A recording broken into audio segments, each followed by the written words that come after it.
Hey, greetings everyone out there. Rod here. If you're looking for a barbarian subclass with meaning and say a kindred spirit to guide you along your journey, look no further than the path of the Totem Warrior.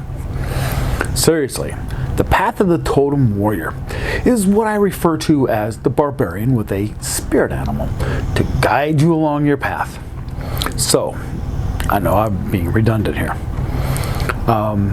Such as the legends and lore passed on through the generations, like with the Native American tribes, where the elders gather the young and tell them of their life experiences through different types of characterizations, like the tale of Coyote, being the trickster and stuff like that. The mountains were actually warriors and princesses that were destined to never be together type situations from legends I remember as a kid. Each member of a barbarian clan will follow the same totem animal. Through your connection with your chosen animal guide, you become one with their essence, so to speak. And this will help you with an ability and help to fuel or ignite your rage. So let's get on with it. Starting at 3rd level, you are the Spiritseeker. Through this, you gain atonement with the natural world which surrounds you. You are able to ritualistically cast the 1st level spell, Speak with Animals, and the 2nd level spell, Beast Sense, found in the Druid spell tree located on page 208 in your player's handbook. The great thing about ritual spells that I like the most is they don't expend a spell slot, and they require an additional 10 minutes to cast, of course.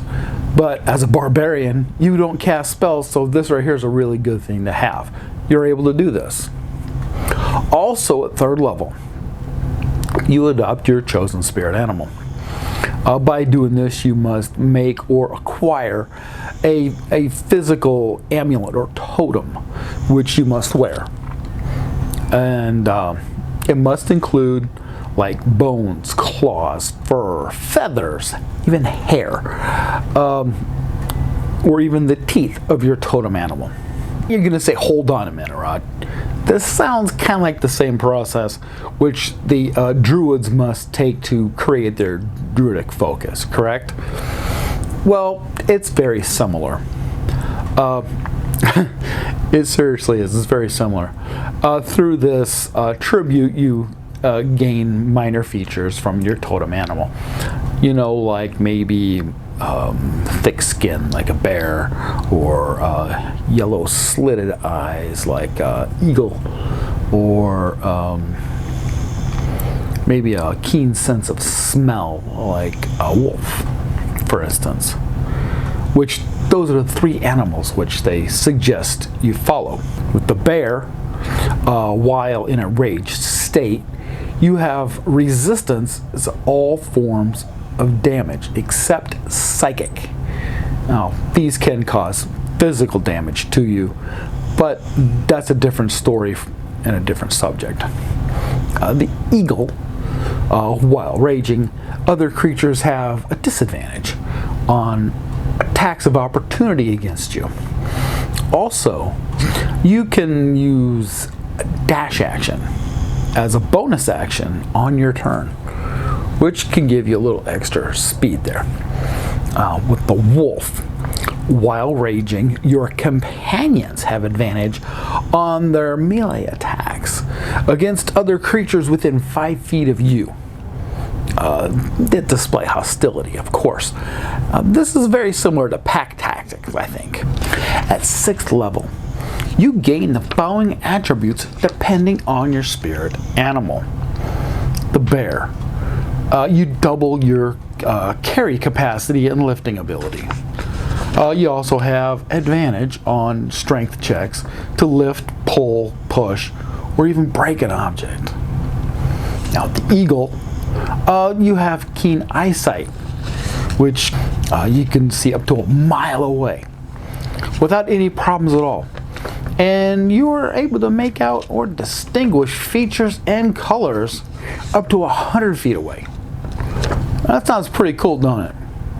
Now, on top of that, dim light doesn't give you disadvantage on your passive wisdom perception checks. Now, with the wolf, you get keen tracking while moving at a fast pace. And you're able to, say, move more stealthily while at a normal pace. Now, if you don't know where to find travel paces, you can find them in the Player's Handbook, Chapter 8. It's in there, which defines adventuring. I feel this is one of the most important chapters of the book to understand, you know, next to Chapter 9, which defines combat. Now, both these chapters I find are very important and well worth the read when you get a moment to do so. At 10th level, you are the Spirit Walker. You can now cast as a ritual the 5th level druid spell, Commune with Nature. This will allow the spirit of your chosen animal to appear before you and tell you information about what you seek. Finally, at 14th level, you get an upgrade to the magical benefit which you got at 3rd level from your chosen totem animal, of course. Now, Bear, while raging, any creature within 5 feet of you that is hostile toward you, of course, has disadvantage on attack rolls against targets other than you or another character with this feature. Now, an enemy can be immune to this if they can't see or hear you, or if they can't be frightened, of course. Eagle, while raging, you have fly speed equal to that of your normal walking speed. This only works in small bursts. Now, sadly, you will fall if your turn ends and you're in the air. So fall damage is definitely a possible thing. There's nothing to hold you up there unless, you know, you're sitting in a tree. Now, Wolf, while raging, you can use a bonus action on your turn to knock a large or smaller creature prone when you hit them with a melee weapon attack. Now, if you remember, I stated at the beginning of this video that each member of a barbarian tribe will follow the same totem animal. Now, the book does state at level 6 and level 14 that you could choose a different totem animal. And the Dungeon Master in me found this to be a complete contradiction. So I had to go in there, research it a little bit, check the Wizards of the Coast website for the errata, and I couldn't find anything contrary to this. So I left it out until the end. So I guess if you have a separate amulet dedicated to each totem animal, then it's possible to have all 3 spirits. I still find that to be contradiction, even though I wouldn't allow it. Now, if someone out there knows of an official amendment to this, please point me in the right direction so I can get an official canon printout. You know, so that way I've got something to back me up on this. Here's something I find very interesting about the Totem Warrior Barbarian. You know, you're not limited to the 3 spirit animals that they have listed in the Player's Handbook. They could be from any animal from wherever your tribe location is at.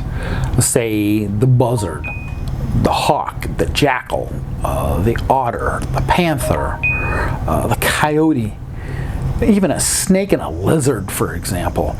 Now, these are very good other animal options. You know, you can sit down with your Dungeon Master, discuss it with them. As long as it's not overpowered, they might let it fly. I would if we could sit down together and actually hash this out. So, hey, let me know what you would do to, say, make your own spirit animal.